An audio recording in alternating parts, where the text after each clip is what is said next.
Ja, yes, snyggt. Önskar att det där kommer i bild. Ja,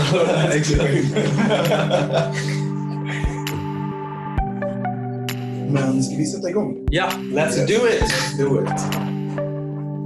So Ash, welcome to this Sunday session for the Learnability Exchange community. Thanks.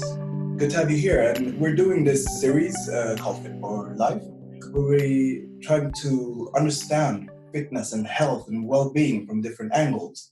And we're really excited to explore the future of fitness with you.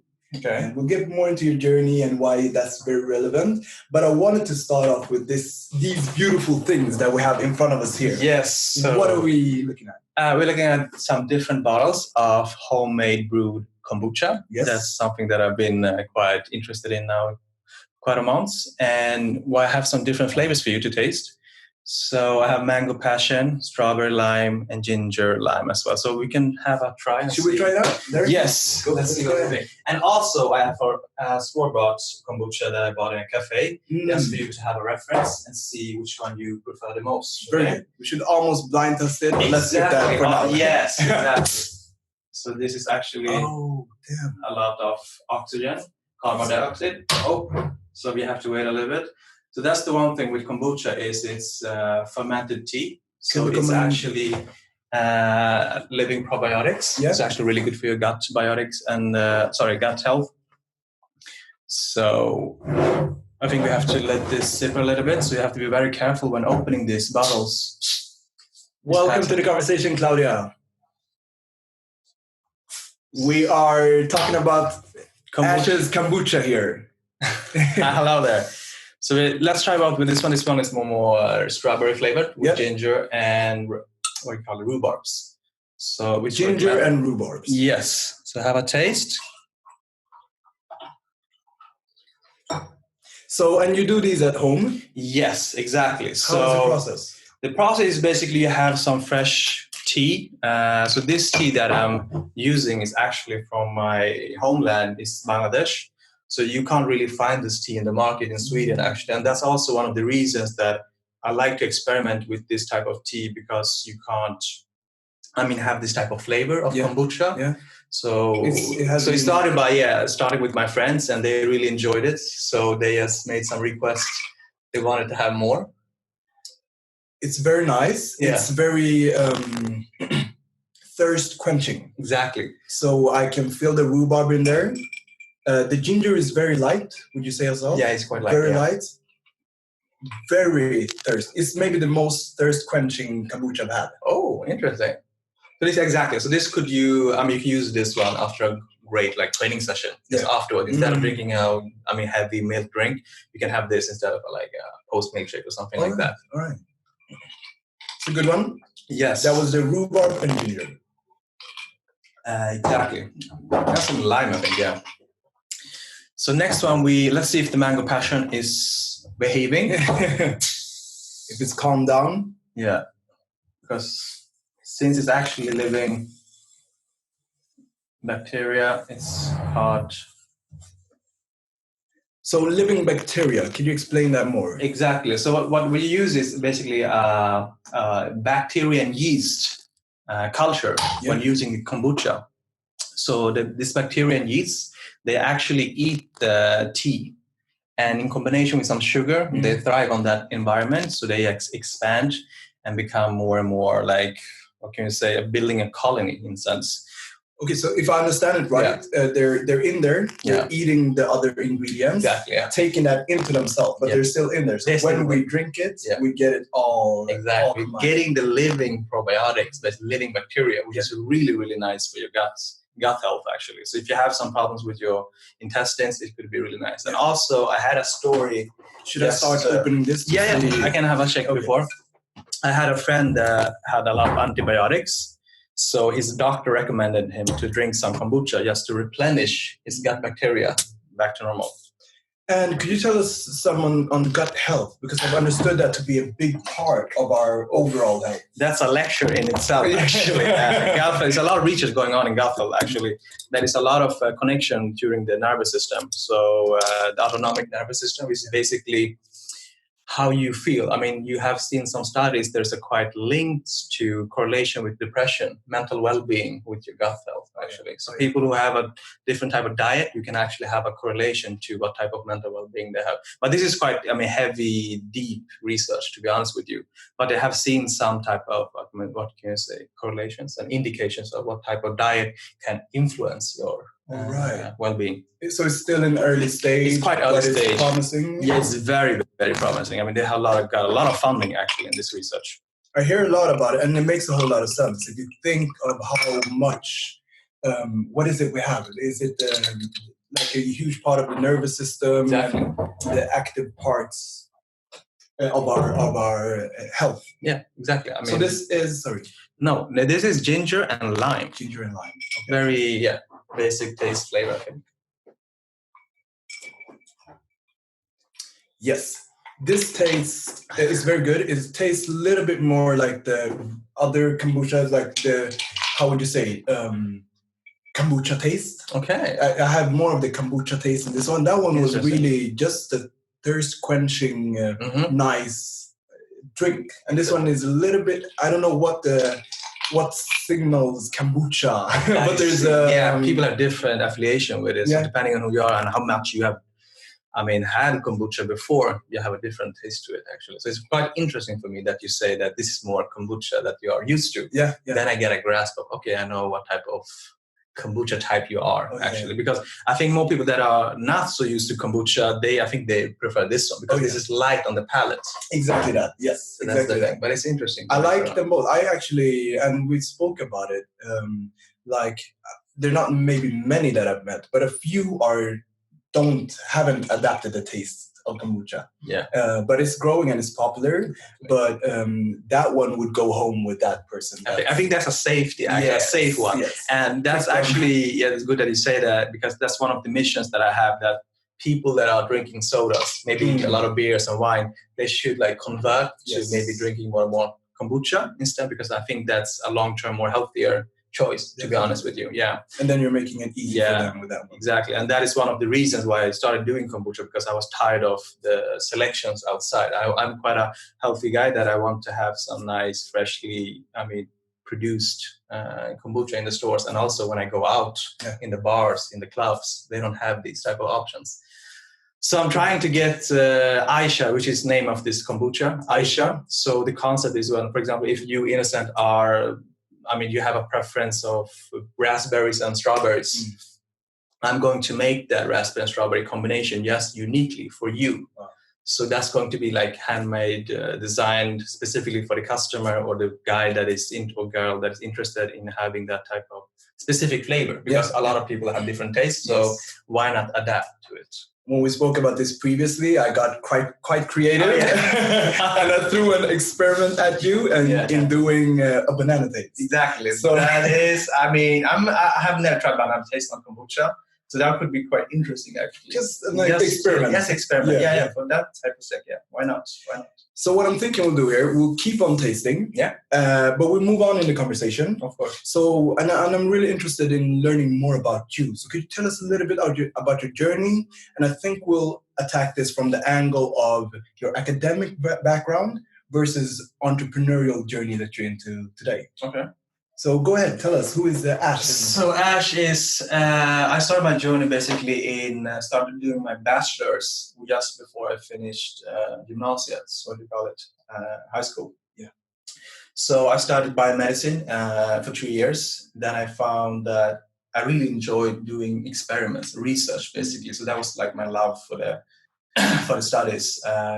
Studying something that a lot of people didn't know about. And my interest was specifically in exercise molecular physiology.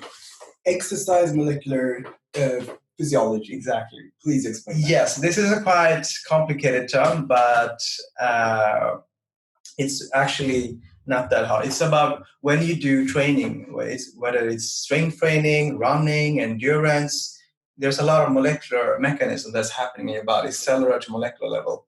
And I really wanted to see in a gene expression level what happens when you do this type of different various of exercises, basically. So I went to one of the most famous groups in Karolinska that have Karolinska this Institute. Exactly. Is one of our most. It's a medical university, yeah. So I contacted the professor there, which is called Johan Sundberg, and he's quite known because he has written a lot of books and it's a lot of literature regarding training physiology. So he also written a book with Anders Hansen, Träning på recept, and Hälsa på recept. And I really wanted to work with this group. So I got a chance of getting in and did actually my thesis about what happens to your body when you do endurance training for 12 weeks and what type of genes activates and why they activate, how long do they activate when you do this exercise. So it's quite interesting findings, actually. Yeah, what was some of the findings? Yeah, I mean, the findings were basically that you can see a combination when you did, for example, acute exercise, because there are two different types of exercises that you can do. Acute, which is really sprint, really fast, intensive, acute type of exercise. And there is endurance, basically a bit more longer, that you run like marathons and stuff like that. And you have different type of muscle fibers. Yeah. That's why we have some people in the elite athletes, they have different type of muscle fibers, which give them the benefit of being a bit more superior compared to I don't think I have the long distance muscle fibers. I mean, it's actually quite easy to find out. So what you do is basically take a biopsy from your leg, which is basically a sample, a muscle sample that you like pull out. It's quite. You're not pulling the muscle, right? Yeah, we're actually gripping with a, what do you call it, a scissor or something, and bringing it out. It's quite. You have to have you have to have anesthesia because it's quite gruesome, and it looks quite nasty, to be honest with you. And I've been involved in a few of those operations, and I'm quite light fainted, so it was quite hard for me the first times. What happens to the part that you remove? Does it Actually, it regrow, actually. So it's I mean, within 5-6 weeks, so it's not that big of an issue. Okay. So actually, much of the training studies involve people donating their muscle tissue to the science in order for us to understand really more in depth what happens when, for example, Innocent is running a marathon or when he's sprinting. I would maybe want to sign up for that. Yeah, I mean, and document the process. Exactly. I mean, it's actually quite good reward, actually, good compensation for most of the students that are volunteering for this. So basically, I did during my thesis work, I analyzed a lot of muscle tissue. I think mostly from elite athletes. Yes, to see how the genes activate in comparison to this type of different marathon and basically sprints. And we also saw an interesting finding that there is a synergistic combination when you do these two sports together. Yes. So we have a higher activation, a higher upregulation of some certain genes. Okay. I can go into specific genes because I don't think we have published that study yet, but it's quite interesting. I mean, for me, it was like that was really the breaking point for me. Like, oh, I really want to do this. I really want to work with training physiology. That's so interesting. So you did this on high performance athletes, and I'm guessing from that, like maybe the next steps is you start being able to create programs for these athletes, and then further down the line, that might trickle down to regular people like myself, being able to set up a better exercise schedule. Exactly, because I think that is the end target in the end, because you want to adapt your training based on your gene setup, so you have the most out of it as much as possible. And I think we're getting there slowly, actually. Now trying to understand like what happens in a cellular level when you do this type of exercise. So you moved from this really interesting academic side, doing a lot of research, diving deep into it, and then how did you come to apply this in real life, so to say, or in Exactly. Just a short step. So after my bachelor's, after my thesis, I went on to pursuing a master's degree in public health and also with a direction with training physiology. So I did my thesis there with Gymnastikidrottsskolan, GIH, in collaboration with Karolinska. So again, I think when I was working there with a really interesting project, also looking into mitochondria, which is basically the powerhouse of the cell. Okay. So that is the reason for the cells being alive, basically. So I mean, having the so not going into deep on that, but after that I got recruited to the parliament basically. So I was on a bench with a parliamentarian, and he was really interested in my research. So he asked me if I wanted to have I would give some lectures or seminars to his colleagues basically.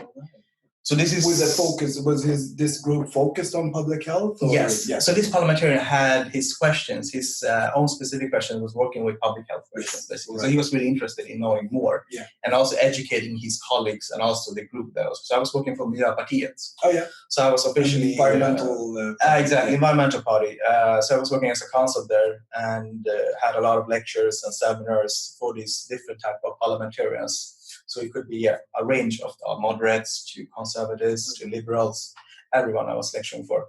So my interest really, like from giving this lecture, I saw there was an interest from the public that, they really want to get to know a bit more about their own selves and physiology. So after having some lectures and networking with a lot of interesting people, like diplomats, and they had some nice, good questions for me, like how can you implement one of these interventions for the general public? And that is really, really that's the big question. That's the big question. I mean, I myself, I think I'm not enough to be able to answer. That's why we have politicians, basically, to be able to have some type of go through it. And I haven't thought about it, but that sounds like that was another opportunity for you to go into a political role. Yes, you decided not to go that way. Eventually. Yeah, exactly. So there's a whole different route, but from academia to politics. I mean, it's a good experience because I wasn't really involved in politics before. Yeah. So I really got to know about, our law and how the Swedish government really works. So for me, it was quite interesting to learn more about that.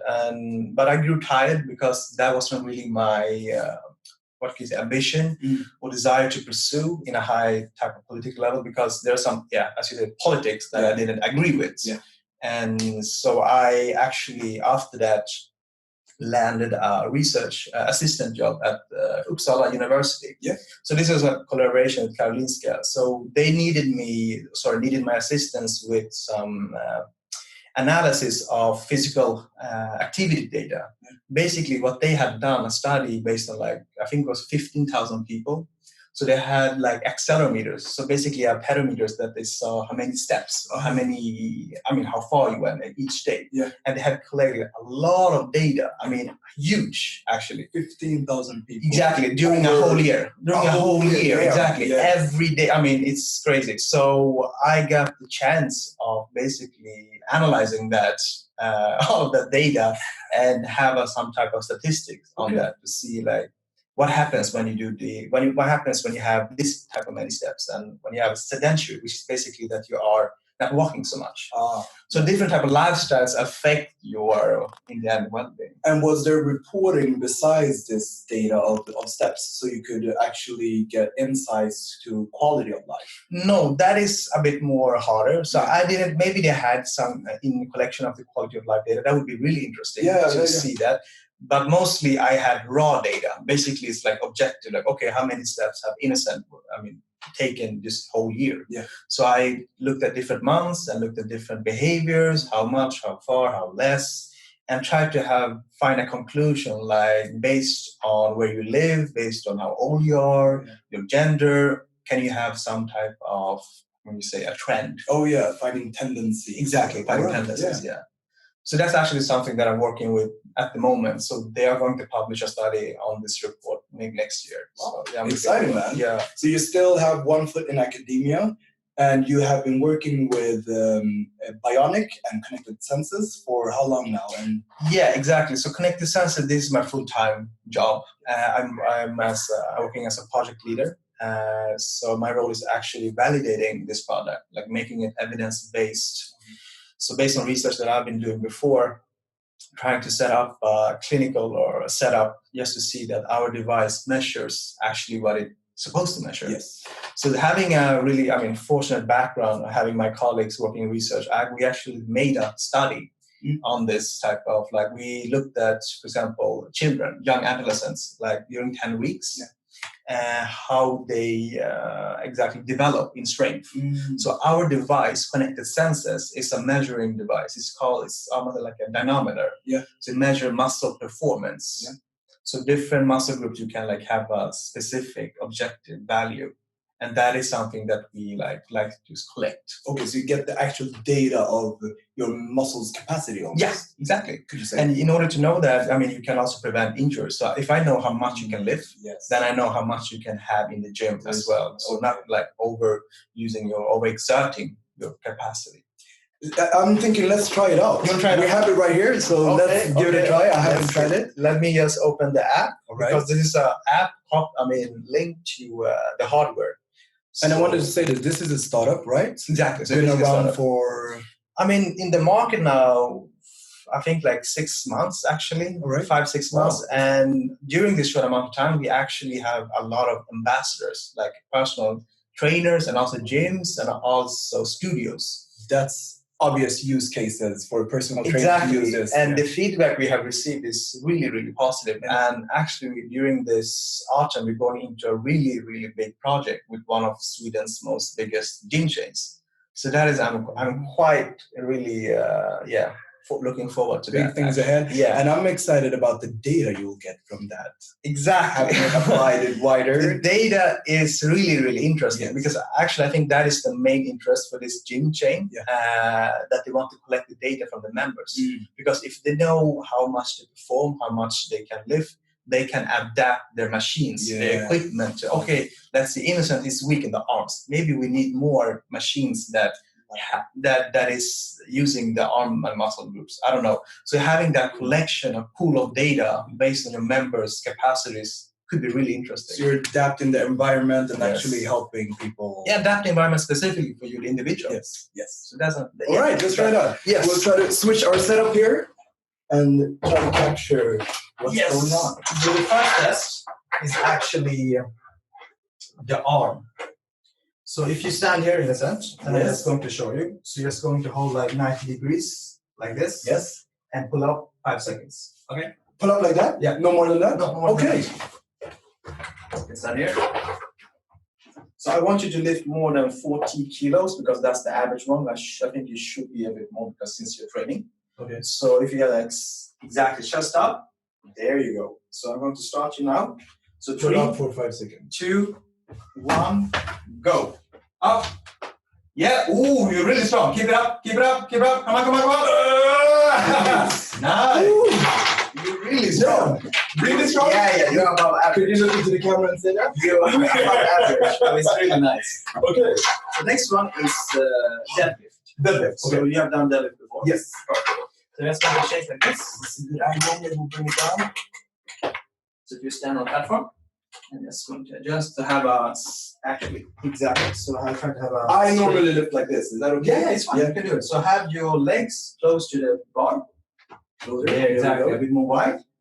There you go. And have this straight back. Yes. Perfect. So keep that back neutral all the way. Okay. So I'm going to start you right now. So keep your hand down. 3, 2, 1. Up. Up. Come on, Innocent. Come on. Oh, thanks. Nice. Good job. Damn, that was awesome. So 130 kilos you lifted, so you can have a sit down. Thank you. So it's really nice. So 140, is that also? It's actually okay. It's okay. I would like to see at least 160 because quite how strong you were in the arms. Yes. I would actually expect you to lift a bit more harder, but maybe you're tired. I don't know. That's really good. That's good data. Exactly. So what happens now is that I save this data on your profile.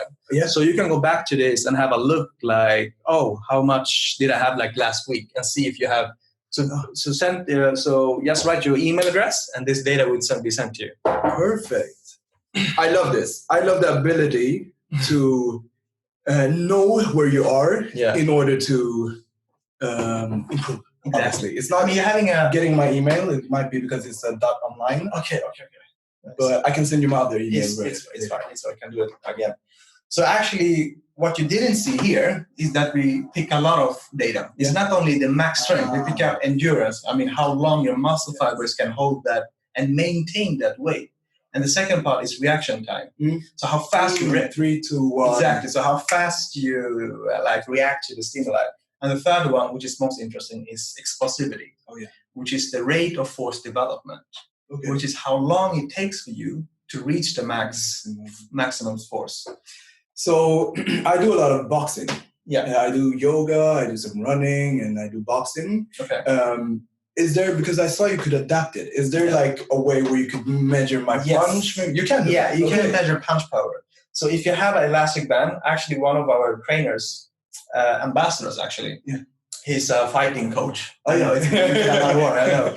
He's a fighting coach. So what he did is actually, I can show you later, he set up an interesting elastic punch through the wall with our sensor. So you could see the punch power at the end when he did.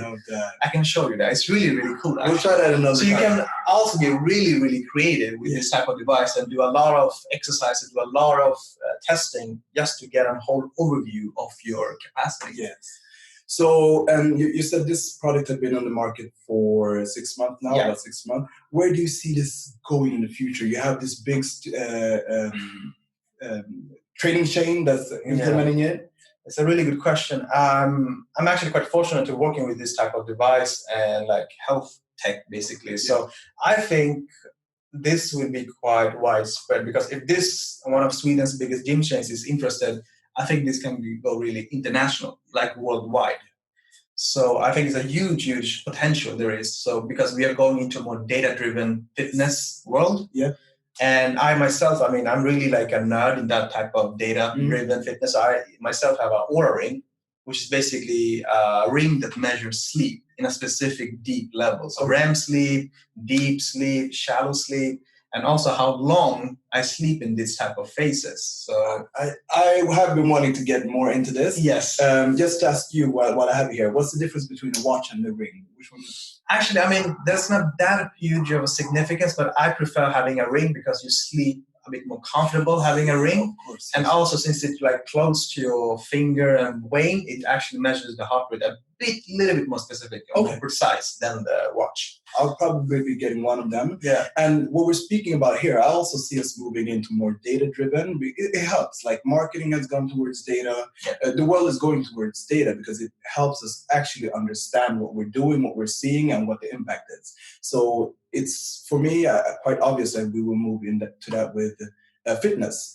And if you look like maybe 1, 2, 3 years ago, there was a nerdy specific community called biohackers that was into this. But we're talking about this moving into the mainstream. So what is biohacking and how will we all maybe be somewhat of biohackers? Exactly. So biohacking, I mean, I think came from one of the famous guys that's called Dave Asprey, actually. So he had the coffee bulletin, was basically how you spice up your coffee morning routine to be more like high performance. So this is quite a long time ago. Like MCT. Yeah, exactly. Adding MCT, which is coconut oil, basically, having a bit more alertness in your daily routines. So that's where I grew my actually interest in biohacking. But now biohacking, exactly, really interesting. Yeah. So biohacking now is so much more widespread.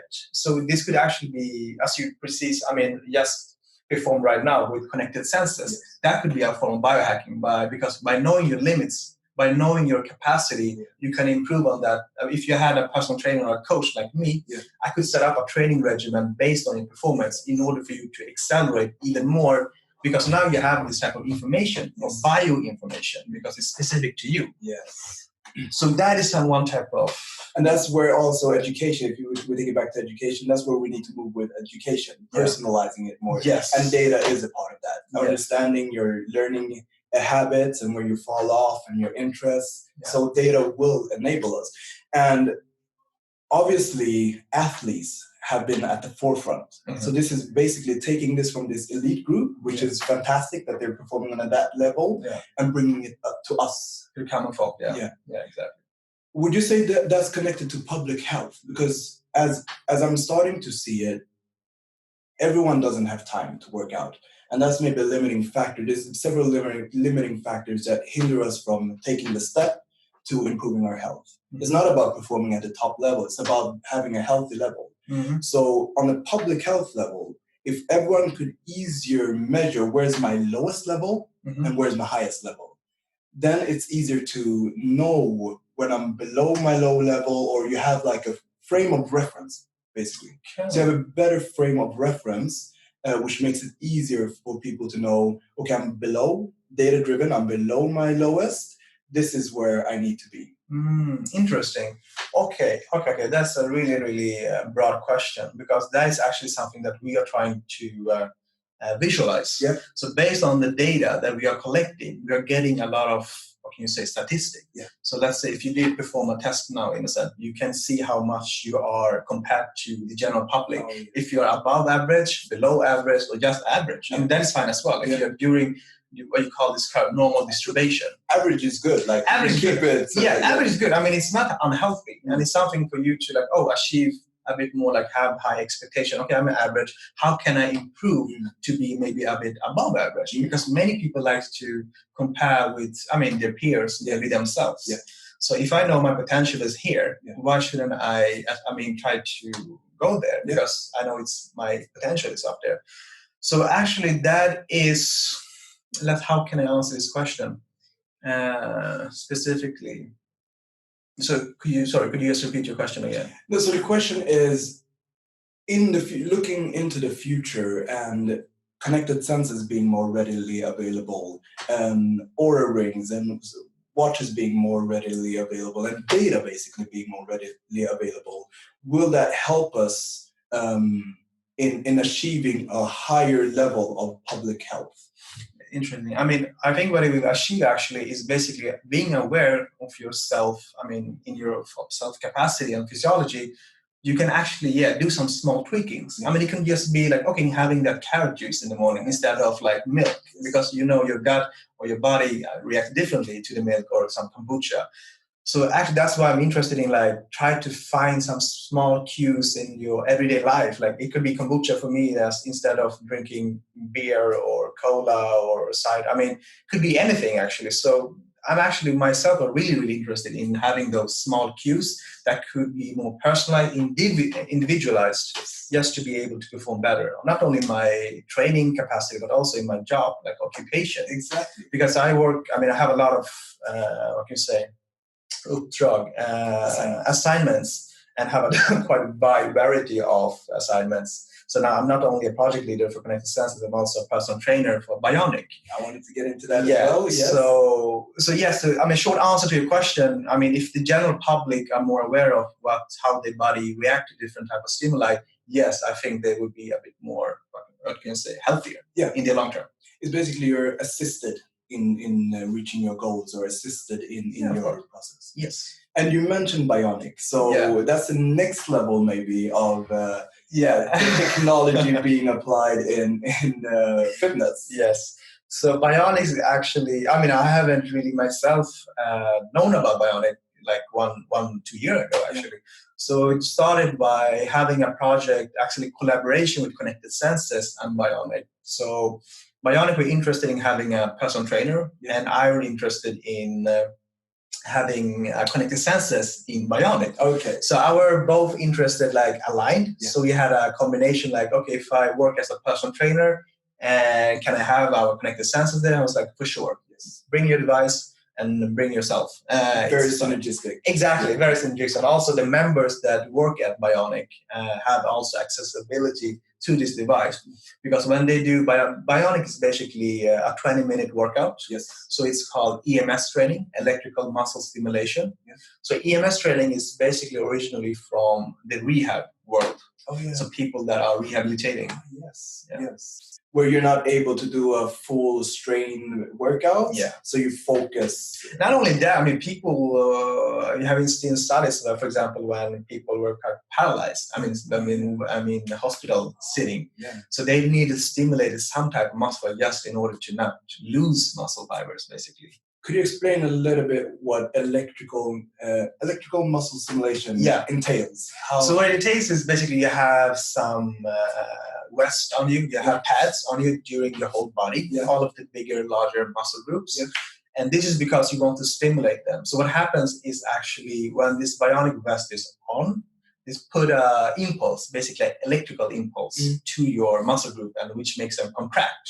Do you feel it like, is it like electrical shock? Or? I mean, it's not the shock itself. No. It's actually the contraction, the muscle fiber contracting really, really hard. It's in a level that it's a very, very strenuous and intensive exercise that 20 minutes feels like 2 hours in the gym. I mean, really, really tough. So what happens is when this vest sends you a stimulus or a pulse, what you say, your muscle fibers contract. Maybe like you are cramping, feels like, but in a good way. Yeah. It's not hurting, but it really feels like that you're having a workout, a proper workout of your life. Yeah, that's how I've understood it. Like, so if I lift something normally, I'm trying to activate my muscle, but with this vest, it really activates. Yeah, exactly. So you're working exactly. So you're working against the stimulus. So you are lifting it feels like you're lifting at like 100 kilos weight. Yeah. So it's quite, scary in the beginning. Yeah, but then you get used to it.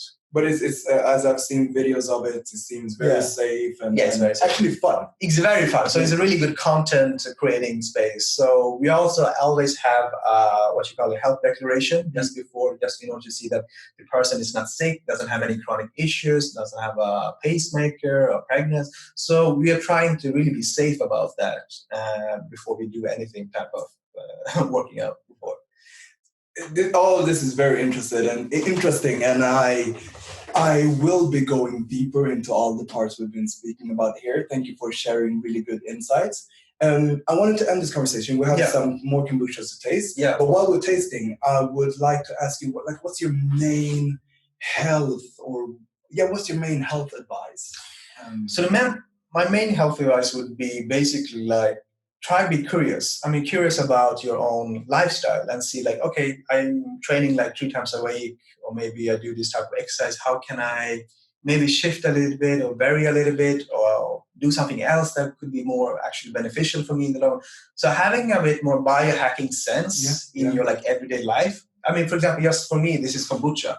I used to drink a lot of what you call is cider, basically apple cider, because I think that's more fresh and that's more like, have not that much of additives or sugar, but just making a shift from kombucha, from cider to kombucha really made a big change for me. I feel more fresh and rejuvenated during the day having this actually, and it's more, healthier and fun. I really like that advice, and it reminds me, I think I've heard how the biohacking community were described in the beginning was as amateur scientists. Yeah. And I think that's actually a good description. Yeah, it's a very nice description. Yeah. Like trying to take the latest science and apply it and run tests of what works, you do this for a year or something. Yeah, I really encourage like experiment with yourself, experiment with your own body, because nobody knows your own body better than yourself. So having those small tweaks and being aware of your own physiology, like what to eat and how to exercise really correctly, and diet-wise, nutrition, try to read up on more like interesting articles, because a lot of what I do now in my free time is I read up on studies like in PubMed, which is free for everyone. So read up on what's the latest trend and what works and what not works, basically on that. And also you can always ask me if you have any questions regarding health. Yeah. Where can people get in touch with you? They can actually send maybe a DM on my Instagram. Yeah. So I think maybe we can put a link up or something like that. I'll link to it. Then I can have a conversation if they're interested. Yeah. Sure. We will be sharing bits of this conversation outward, and the rest will be found in Learnability Exchange, the full conversation. Oh, nice. Perfect. So join us for this conversation, and Ash will be there as well. We can start a thread with you maybe. Yeah, for sure. Thank you very much. Which is the next one we want to try? I think Mango Passion would be maybe. I don't know if it's in a good condition now. If it's ready. Again, it's this one. I'm really excited about this. This one exactly. It seems really alive. It's actually it is alive. Literally, it's alive. So what happened? What have happened before is basically when I was in the kitchen, I was not aware of the actually carbon dioxide building up. So it actually exploded in my whole kitchen. Oh. So it's a really big mess. Damn. So now I really... So you really have to... Exactly, you learn. So you have to, release the gas slowly. Because otherwise it will erupt. It seems to never be ending. It's a lot of... it's crazy, yeah. There we go. Maybe I can... Maybe like this. Did we try this one? Strawberry lime? Yeah, I think we can. Did we try it? Yeah, you can try it. Okay, no, wait, it's fine. Okay. So you can just drink up this. Oh, I don't know. I can just Drink up the water, so it's not diluted. So this is the mango passion, and this is actually one of the more popular. Very careful. Actually, I'm going to have a taste myself. Yeah. And you never know what to expect because it could be really different flavor depending on how long you have left it out. I like the bits in it. It's very kombucha. Yes. I actually got a lime piece. Let me drink some water too. Yeah. Chew a lime. Yeah. Some water. Yeah. Yes, drink it. Maybe from if you have a glass. Yeah, then. Have some lime, fresh water. Thank you.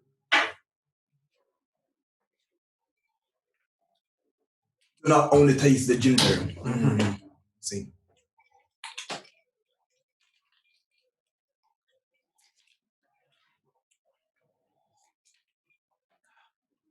That's a good mix. Yeah. I mean, many people can relate to it because they are used to drinking mango passion kombucha. Yeah. And actually, the biggest, hard part was actually nailing the carbon dioxide, the aftertaste that you have and connect with kombucha. Yeah. That was the hardest part for me. But now I think I've nailed it because that was something that was missing before, that you don't have the kombucha taste at the behind. It was just mango passion. Mm-hmm. So that is something that I was really working for. And if you were to produce this on a larger scale, or like now you produce this for the exactly. office? So what I'm doing now, I'm actually producing this depending on the request. So now my office had some taste actually, and the CEO really enjoyed it. So he ordered out like 5 liters to the whole office for them to taste. So this could be a regular thing for our office to have during our daily routines in our office. And also the office as well. Yeah, for sure. Do it. Yeah, because they really tasted everything, and they really had a good, taste of mango passion. So they really wanted that one, like 4 or 5 of them. But I also want like people to have a taste before they even say something, because I really want them to experience the flavor and what type of flavor they could like think of themselves. Because I make them like freshly handmade, and it's really interesting to experiment with it. Because the banana flavor, I'm going to do that next time. Let's try it out. Specifically for you in a second. Don't worry. It's a weird one. Would you be able to sell it with the like passion fruit thingies in it? Yeah, of course, because everything is made like from fresh fruit. So passion fruit is fresh. So everything is actually from fruits, not concentrates, not really extras or essences, but actually fresh organic fruit. Actual fruit. Yeah, cool. What haven't we tried? Strawberry is interesting. Oh, you haven't tried strawberries? I don't think so. Did we? I don't know. Oh shit! Sorry.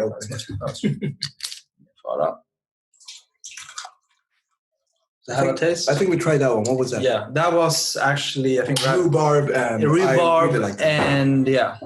flather. What do you call it? Flather. Elderflower. Elderflower. Oh, nice. I'm surprised actually. Yeah, that's good. So actually, elderflower is quite a big hit for the girls. Actually, the women really like that because it's really fresh and really thirst quenching, as you said. Yeah. So strawberry was really nice as well. Mm-hmm. Summer vibes. Yes, exactly. So that's one of the other things that I try to find the seasonal fruits because it's supposed to match actually what you're drinking. So it's not basically, different fruit based on different season. So it's supposed to be in season. Otherwise, it's not fresh. Yeah. Okay. So next one, or maybe the last one, is the orange and kiwi. So I don't know. This could be interesting. Very different look from the other ones. Yeah, exactly. So it's actually freshly squeezed orange. That's why you have this, what you call it, pulp, or maybe meat of the orange. And also kiwi. I think I have a raspberry as well, just for fun. The kiwi is really coming forward. Really? Yes. Nice. I liked it. Okay. And also, lastly, you're supposed to taste one of the kombucha that I just bought outside. The regular. Not regular. It's also handmade by a cafeteria here in Södermalm. So I was just curious about what they, in comparison to my own.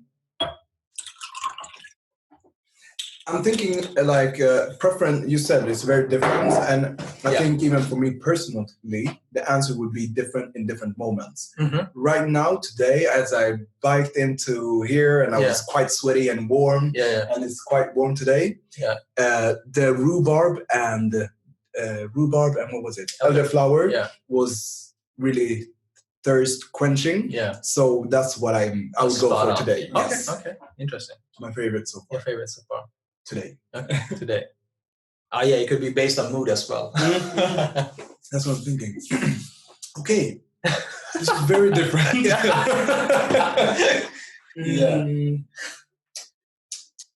Yeah, it has that kombucha taste. Almost aggressive kombucha. It's really aggressive and punch in the face. Yes. I mean, that's the thing that I was actually grown tired of from the kombucha buying in the stores, because you can really sip it and enjoy it. It's like basically, I don't know when you drink this. It doesn't give you a good aftertaste. It's too acidic. Maybe. Acidic, vinegary maybe. Yes, exactly. And that's actually what I experienced mostly from the store-bought kombucha. It's mostly acidic and vinegary. And I think that's what that might be what people have against it. Like when I was speaking about some people not liking it. Yes, and that's why I want to shift the mindset. Like people that have drank, kombucha before and have a bad experience, I want to shift that. Like, oh, kombucha is the shit. So it's the thing. Yes. As opposed to people, that are, supposed to drink instead of, like, for example, alcohol. Or I'm not going to say that people shouldn't drink alcohol at all, but it's good a compliment. For example, I think soda is it's a better comparison. Soda. For example, when you're outside, you want to have something fresh, something like good for your body. Especially people that I talked to a lot of bloggers and influencers that are like into fitness. They really wanted to have this type of tastings, what you say. So actually, I want to have a tasting with some friends of mine maybe next week, and sample different type of tastes depending on the preference, and because they are really health conscious. And that is also my main, what you call it, målgrupp, my target audience. Because they actually, I don't have to give a lecture about what you should do and not why. Do. Exactly why. They already know why. That's why they're here and drinking Aisha. Lovely, man. I've drank too much. I have to run to the loo. If we do, when we're able to do live events, it would be great to have you with tasting this, and also your great insights on kombucha to the people. Yes. Thank you very much, man. Thank you, man. Thank you. Thanks, everyone, for listening.